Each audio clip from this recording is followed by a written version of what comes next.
welcome to Thrive in Your Potential. This is a podcast where I introduce you to people who live in your community, your neighbor next door, who has found the passion in their life and learned to create a business and an opportunity for them to do what makes them happy. Today, on this episode, the very first one actually, I am so excited to introduce you to an amazing woman. This woman started out doing modeling and construction activities, moved into becoming a passion for drama, and then due to health issues in her family, discovered the power of the camera and became an amazing photographer. She has traveled the world representing Canada and doing amazing photos from a humanitarian aspect. Later in life and in her recent career, she has got herself a degree as a psychotherapist and now works in human justice for children. I would like to welcome you, the beautiful, the talent, and the ever-changing Miss Valerie McGregor. And I'm going to give you a hug. That was like the most amazing intro. Oh, Val, I am so excited today to have you as the very first person on my show. We have known each other for quite some period of time now. Oh God, yeah. And as I was starting to put this show together, I was like, who are people who I know who are really showing the world that, you know, you can change and you can develop and be somebody incredible. And you were one of the first people who came to my mind, and I sent out 3 messages, and yours was the very first response saying, yes, I would love to do this. So I am so grateful to have you here with me and my new audience on this show, talking about how people thrive and how they change. So I'd like to start by going back to when we first met and to share with the audience kind of what that background was and how that worked. So I was in Lola's restaurant here in Sarnia, which I absolutely love. And there were the most amazing paintings on the wall behind me in the restaurant. And there's this beautiful picture of a woman who was essentially naked but had like a sheet wrapped around her, and she was, I think, in a prayer pose. And it was the back, and she was in the forest. And that picture was stunningly beautiful and just made me feel amazing and at peace. And I was like, I had said to my husband, I want a photo one day of my back and looking like that, because I thought it was such a beautiful picture of a woman.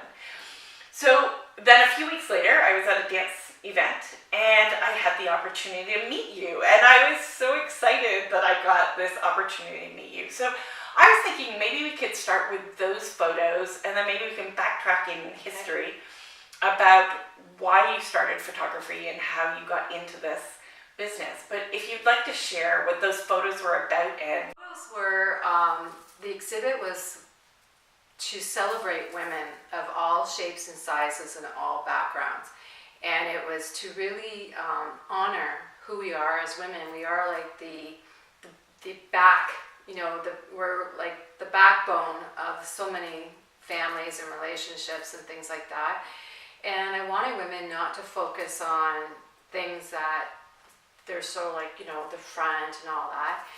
And women didn't judge their backs, and because they can't see it. it's very true. And I just thought the back was so beautiful, and so I started interviewing my friends, because I was originally living in Windsor at the time when I started it.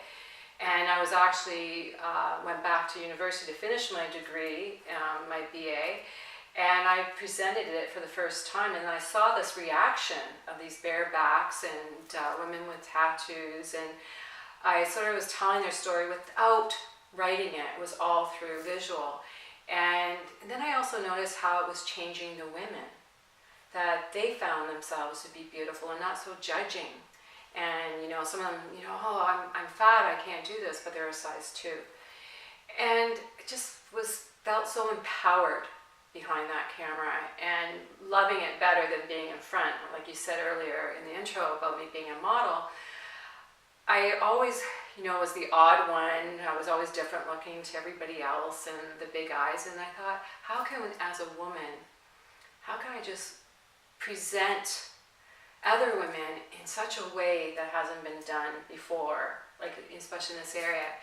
And it just catapulted. And when I moved to Sarnia, it just got bigger. And I met, I heard about the Lawrence House in Anne Sterling, and I thought, well, I'll go in there and see if I can get my work in there. Didn't know the protocol. I was, a mom with 2 kids, and sort of step back a little bit. The photography was because of my youngest son, who at the time was fighting to survive. And so he's been my inspiration, both of my boys. And so I really wanted people to look at the world differently. So I went to see Anne Sterling. She loved my pictures, but she really loved my bare back.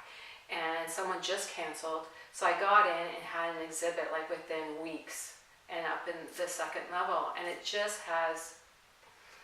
grew and grew and grew. And then I did cancer and everything. So, and it was nice that Tanya from the Lolas, so many women, including yourself, have supported me and love me for me. And I think as women, or just as individuals, to love people for who they are and celebrate their differences. And you've been one of those people from day one. And I actually remember seeing you one time at an event, and you were like sitting in the front row, and I thought, goodness, that woman is outstandingly beautiful, and how poised you were. So that's how when I take pictures, I want women to feel absolutely gorgeous inside and out. So, and that is fabulous, because as women, right, we do tend to put visual images and impressions on ourselves because of what's in magazines, what common culture tells us, which then makes me relate to a message that you have posted on Facebook that I want to share with everybody. I didn't give Val all of the secrets as what I have, but I think this is a great extension on Val, and this is what she has posted in her introduction. And it says, love yourself completely. For years I have been told I am different from most women. I did not like myself for many years. Many people felt it was important to tell me that I am too bold. I am too much of a free spirit, and I should be tamed. I learned to take those words as a compliment and not an insult. I have learned to truly love everything about who I am. My friends, simply love yourself and your life. So I think this is such an amazing, powerful message. To have somebody else read your... Brilliant that said that. But that is really who you are, right? Is that bold woman who is definitely, I would say, not tame. You're a woman who goes after what it is that you want. So when you hear those words about people saying to women, you know what, you need to be different than who you are, or you need to be in the box that society has historically put us in. What are your thoughts, and how do you... Well, how do I manage that or deal with that? Well, mainly is now it's like, I'm proud to say I'm 53 years old. I love when people say that, like, well, women should be this, and okay, then what about you? Mm-hmm. And so for me, I think that the last thing I do not want to be is tamed. My spirit is not to be tamed. My spirit is to be free. Who I am as a woman, I've evolved. The woman I was when we first met, I'm quite different. Even when I was in Dancing with the Stars, I kept on evolving because I listened to my inner spirit that was hungry for more. And every time I was told I couldn't do something, because as I have dyslexia, and to go back to school to get my master's, it was like, and people said, "Oh, you're too old to do that, Valerie." And then at the time too, unfortunately, I was in the process of a divorce, and I heard all these no's, but it didn't sadden me. And I think as individuals, women especially, we get put in a box and we accept it. And I thought, no, like people could say, well, she's Scottish, she's this, the red hair. No, I'm a woman that's just hungry for life. And I think that as a woman, I've been supported by other women. And, I've had some great male friends, and that, they said, well, Val, maybe you should just be calmer. And why? Who am I pleasing? Very true, right? Who are you pleasing? We spend so much of our time trying to please others as opposed to please ourselves. And you've had like a tough road. I think lots of people who I'm hoping this show will inspire are people who constantly are telling themselves, I can't do it. There are too many roadblocks, too many things in my way. And as you said just a few minutes ago, you suffer from dyslexia, and that wasn't discovered until you were in university. Yeah. And so how has that been a challenge that you have worked to overcome, that other people can maybe get examples on how they can overcome their challenges and roadblocks? I think for me, it's always been like, I just was hungry. I couldn't understand why I wanted education when I was younger. They thought I was intellectually slow. So I got called stupid. And thank God that, thank God you're cute, because you might get somewhere. You might make a really good waitress or something like that, or a good actress. And I never had anywhere that I could fit in. Went into drama, told I didn't fit in there. Went into modeling, I was too different for that at that time.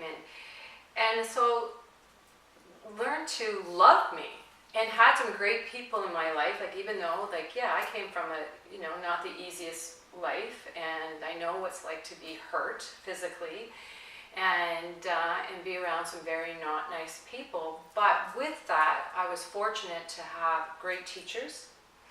I was fortunate that I just absolutely love life and quite adventurous. So, I was in Army Cadets, and every different things. I just locked onto something, and then if that didn't suit me, that's okay. I can change my mind. And then, became a mom, and I wanted more than just doing dishes. And so that's okay. I always was told, I've had other female friends saying, why can't you be like the rest of us? That's just not my spirit. And so now, finally, in my 50s, I'm like, I rock. I can be who I want to be and not be apologetic. I don't apologize for being bold, and I don't apologize for loving life. And I don't apologize for how I dress, how I act. I'm polite, I'm kind. I think it just need to be a point in our lives that we love us and who we are, and for the quirkiness. And it's not my job as an individual to fit.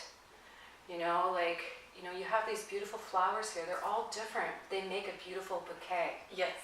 So that's what we should celebrate. We're all different, but we all can make a beautiful garden together. We don't always have to be roses. And there's divorce gets in the way, children get sick, and different things happen. It doesn't mean to be an anchor or a ball and chain on us. And it's unfortunate that, society has labeled women, if you're bold and you wanting to, big careers, not very attractive names and get called, and I've been called them. I don't own that. I don't. I know who I am, and I love who I am, and I love the women in my life. And I think that's probably the thing that attracts me most to you, is that you are 100% real. You are the person that you are meant to be, and it's very exciting to be around you and watch you stand there in your presence, in your internal confidence. And I know confidence is hard at a time, depending on where you are and who you are interacting with. But when you walk into a room, you just have this energy and it just exudes from you. And I think that is because you are real. You are real with yourself. You love yourself, and you are always striving to be the best version of me, of yourself. Yeah, 100%. And yeah. And I think as individuals or as women, like when I say I love women, because we should support each other, lift each other up. We live in a society that we're all like trying to, people are like, well, what is she wearing? Doesn't matter. Yes. She looks phenomenal in it. Yes. And just be that advocate for each other, but even be our own personal advocate. And that was my biggest journey, even going back to school and working in the youth justice system and being a humanitarian. I could advocate for everybody else, but my biggest challenge was advocating for myself and really honoring that and saying, no, I can do this. And that there's going to be obstacles, there's going to be, not just a little wall, sometimes huge walls, but it's taking that time and reflecting. And I think the biggest thing that I learned through this journey and taking pictures and interviewing people through my career is learning not to judge, and especially not judging myself. And because they'll say, well, I still get some women will say, well, Val, maybe you should be doing this, and you're always risking your life or doing something crazy. Well, why not? For me, I'm going to continue wherever I go, or the spirit draws me, I'm going to go. And it's okay to have a gypsy spirit. And that's what I call I have a gypsy spirit. Is, I just got asked to go to Peru. I met somebody at a Winners, and boom, I'm off to Peru. And doing something I thought I couldn't do, and climbing mountains and falling in love with life again and again and again. And now in my 50s, I feel like I can rock the world. And it's okay to be single. It's okay to be married. It's okay, whatever. I think it's just important to really love where we're at. And if you're having a tough time, I know a lot of people, obviously I'm a psychotherapist now, and there's a lot of people struggling with mental illness, and and it's just really living in the present moment and celebrating what you have. Like right now, I'm with my wonderful friend. And I didn't focus on the snow coming back home. And it's but I drove back here and I was just in awe of Sarnia, just in awe of the beauty. And I will always call Sarnia home, no matter where, I lay my hat or whatever. And, but I never thought I would be at this place for the longest time. And I noticed not feeling accepted by the group of people or whatever. But then I realized, did they say that to me? Yeah. Did they tell me? When did all of a sudden we become mind readers? It's so true, right? When did we become mind readers, and when do we start to take on other people's perceptions of what we think they are thinking, as opposed to necessarily what they are saying to us? There's theories about how we spend more time worried about what other people think about us, but we're really not thinking about what's wrong with them, right? We're actually internally judging ourselves quite a bit, and learning to calm that down and stop judging yourself and start loving that, and start loving yourself. Because where there is judgment and fear, love can't grow. And so when we let the judgments go and just say, I'm going to love myself, and that's the biggest challenge. When I work with people, when I work with women in human trafficking and stuff like that, that's really tough to look in that mirror and love yourself again. But it's a process. Just honor the process. And like I said, where I was 20 years ago, I'm not even that same person, because I kept on growing, picking up a book, having other friends, oh, let's go to Chicago and see Tony Robbins, saying yes. Not saying no. And I may not be everybody's cup of tea, but I'm okay with that, because again, like I said, we're like flowers. To create a bouquet or a good flavor, we need different notes, different things to be exquisite. So I can be exquisite, and that's okay. Yeah, and For you me. are exquisite. There's no question about it. You are definitely exquisite. Take me to the time where you were doing photography of women with cancer, and then that whole development into the area of human trafficking and your passion around that and helping women. Where's that from, and what is that drive? Well, I think it's always been a drive with, like with myself being a survivor of sexual abuse many, many years ago. Just with my own recovery from that and discovering who I am as a woman, and that, don't judge. Not all people or men are the same.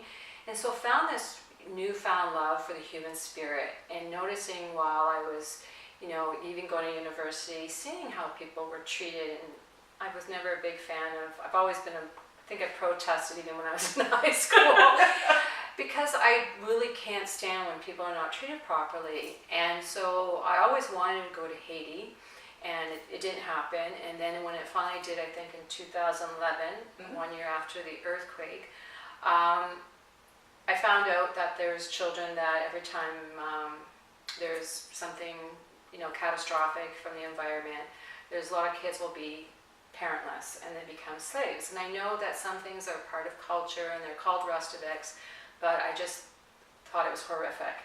And then I found out that not all, by any means, not all orphanages or churches or businesses are bad, but some were fronts for human trafficking. So I found that out, and so it just made me want to make a difference. And watching my own children fight for their lives with having different illnesses and now thriving, not simply surviving, I had to pay it forward. And I met a little girl in Haiti, still makes me very emotional, that we tried 6 times to try and get her out of this horrible situation, and it didn't happen.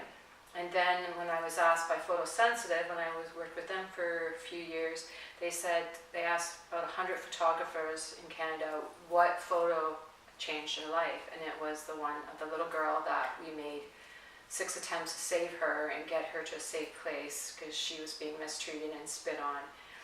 That it didn't happen, but I didn't need to be sad about it. I have no idea if this little girl's even alive. I think about her often.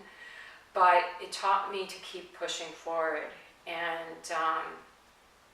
think of the next children, think of the next women that need help. And because human trafficking is becoming one of the top businesses in the world. And so I really wanted to work with women to celebrate who we are, instead of, remember years ago I did vagina monologues for the Sexual Assault Crisis Center and Women's Interval Home. And we don't honor all aspects of who we are as a woman. And that's what I wanted to help, working with women and children to, even though you've been beat up, raped, or you're a product of your mom being a prostitute and on crack and alcohol, these children need care and attention. And so when the opportunity, when someone said, "Oh, you'll make a great psychotherapist," I'm like, what? Are you kidding me? I saw a counselor myself for years. So, yes. And so I realized taking those so-called tragic moments in my life, or what I've seen and what I've documented, and going, how can I celebrate that? And so I thought, what am I going to do? I got dyslexia, I'm going through a divorce, and my master's, have I lost my mind? And then I went and thought about that little girl. And the other little girls that I have documented through the years that have been beat, and just because where they were born. And I don't want to forget about them. I want to go back. And even when I went to Cambodia and saw, because of the water contaminated, and when I left there and met women that were not allowed to speak English because of their husbands, that they learned to speak English. One husband said to me, "Then my wife will leave me." So here she's stuck. And then here I'm thinking, well, I can't go back to school because I have dyslexia and I'm not that smart, and my photography was doing good, but I wanted more. And I thought, no, I can do this. And I did. Not saying it was easy, it sure wasn't. There was way too many tears cried. I think I lost a little hair just because it was stressful. But the thing is, just like, I was climbing through Peru, and those mountains are beautiful, but it takes a lot to climb them, and storms happen, but so does the sun. The sun does come out. And again, I thought, well, I don't need to apologize. I may not remember things as fast or as much as other people, but I can still love who I am. And so I think of those little girls, I think of the women, the barebacks, the cancer survivors,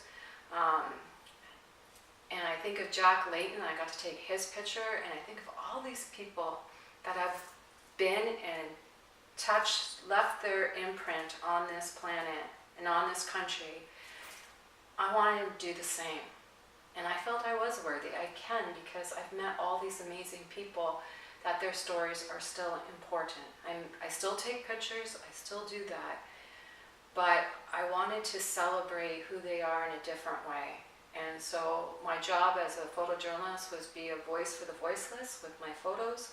So now as a psychotherapist, who would have ever thought those two things would come together? But my photography still works well in therapy, because every youth has a camera on their phone, and they're so willing to take pictures. I said, go take pictures of the wilderness, and because our youth are not getting outside anymore. No, it's true. There's literally, it's not in the DSM-5, but nature deficit disorder. It's becoming, kids get less time outside than people that are in prison. But that's a great thing, right? Is to be able to take our phones and go, okay, let's use them to connect with nature. What a great little idea.